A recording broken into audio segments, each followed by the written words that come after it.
Assalamualaikum warahmatullahi wabarakatuh. Perkenalkan, nama saya Fernando Dava Fahruzaki, kelas A19 1, nomor absen 11. Di sini saya akan menjawab soal untuk memenuhi ujian praktek fikih dan Al-Quran hadis.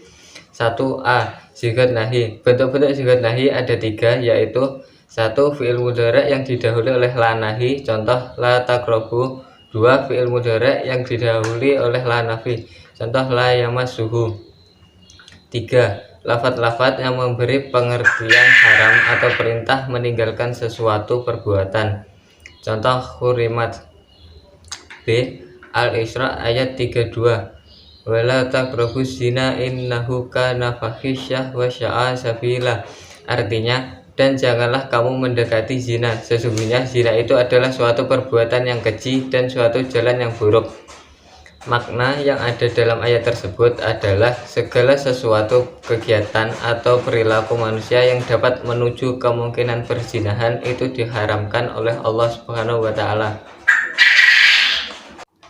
Jawaban nomor 2. Kaidah pertama dari amr. Amr menunjukkan kepada wajib. Al-aslu fil amri lil wujubi. Pada dasarnya, amr atau perintah untuk menunjukkan kepada yang wajib. Jika ada dalam Al-Quran atau hadis yang menunjukkan perintah wajib, bila tidak dikerjakan, maka berdosa kecuali dengan sebab ada qarinahnya. Pembagian dari kaidah pertama. 1. Nadab artinya anjuran atau sunnah seperti firman Allah, fakatibuhum in ghalimtum fihim khairan. Hendaklah kamu buat perjanjian dengan mereka jika kamu mengetahui ada kebaikan yang ada pada mereka. Al-Quran Surat An-Nur ayat 33. 2. Irsyad artinya membimbing atau memberi petunjuk seperti firman Allah, ya ayyuhalladzina amanu idza tadayantum bidaini illa ajalim musamma faktubuh. Hai orang-orang yang beriman, apabila kamu bermuamalah tidak secara tunai, hendaklah kamu menuliskannya jika kamu mengetahui ada kebaikan kepada mereka. Al-Quran Surat Al-Baqarah ayat 282. Salah satu contoh poin pembagian kaidah pertama amr terdapat sebab qarinah yang bermakna intiman. Lafalkan anahal faqulu mimma razaqakumullah halalan thayyiban washkuru nikmatallah in kuntum iyyahu ta'budun. Maka makanlah yang halal tak lagi baik dari rezeki yang telah diberikan Allah kepadamu, dan syukurilah nikmat Allah jika kamu hanya menyembah kepadanya. Penjelasan. 1. Allah memerintahkan hambanya untuk memakan makanan yang halal lagi baik. 2. Allah memerintahkan hambanya untuk bersyukur atas nikmat yang telah diberikan. Jawaban nomor 3. 3A. Kaidah am, penjelasan dan contoh. 1. Kaidah pertama. Al-umumu la yatasawwaru fil ahkam. Keumuman itu tidak menggambarkan suatu hukum. Contohnya adalah surat Hud ayat 6. 2. Kaidah kedua. Al-mafhumu lahu umumun.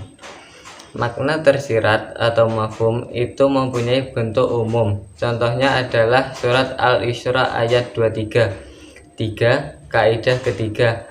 Al-mukhatibu yadkhulu fi umumu khitabin.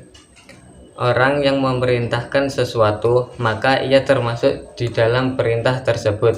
Contohnya adalah seorang guru memerintahkan peserta didiknya untuk datang tepat waktu atau tidak datang terlambat. 4. Kaidah keempat. Al-ibratu bi umumil lafzi la bi khususi bab. Pelajaran diambil berdasarkan keumuman lafaz, bukan karena kekhususan sebab. Contohnya adalah hadis riwayat Abu Hurairah. Jawaban nomor 4. 4A. 1. Mafhum dengan sifat, yaitu berlakunya kebalikan hukum yang disertai dengan sifat apabila sifat itu tidak menyertainya. Contohnya, mensifatkan budak wanita yang beriman. 2. Mafhum dengan ghayah, yaitu berlakunya hukum yang disebutkan sampai batas waktu tertentu dan berlaku kebalikan hukum setelah batas waktu tersebut berlalu. Contohnya adalah boleh makan dan minum pada waktu malam bulan Ramadan sampai terbit fajar. Mafhumnya haram makan dan minum setelah terbit fajar. 3. Mafhum dengan syarat, yaitu berlakunya kebalikan hukum sesuatu yang berkaitan dengan syarat apabila syarat itu tidak terdapat kepadanya. Contoh persyaratan halalnya bagi suami memakan sebagian dari mahar atau mas kawin istrinya dengan penyerahan secara senang hati. Mafhumnya, jika istri tidak menyerahkannya dengan senang hati, maka haram bagi suami memakannya. 4. Mafhum dengan adat atau bilangan. Artinya mafhum kata bilangan yaitu berlakunya kebalikan suatu hukum yang berkaitan dengan bilangan tertentu bagi jumlah yang kurang atau lebih daripada yang dinyatakan oleh kata bilangan itu. Contoh, hukuman dera atas orang yang menuduh orang baik-baik berbuat zina adalah 80 dera. Mafhumnya, hukuman dera karena menuduh itu tidak boleh kurang atau lebih dari 80 kali. 5. Mafhum dengan lakab atau gelar, yaitu mafhum dari nama yang menyatakan zat, baik nama diri seperti Ali, Jakarta, Jawa, dan sebagainya, atau berbentuk kata sifat seperti pembunuh, pencuri, dan sebagainya, atau nama jenis seperti emas, padi, dan sebagainya. Contoh, dalam mafhum lakab tetap berlakunya hukum bagi nama yang disebut dan melampaui yang lain, dan bagi yang lainnya itu berlaku kebalikan hukum tersebut. B. Al-Quran Surat An-Nur ayat 4. Walazina yarmunal musyanati sumalam yatu bi arba'ati syuhada'a fajliduhum samani najal dawati wala taqbulu lahum syahadatan abada wa alaika humul fasyikun.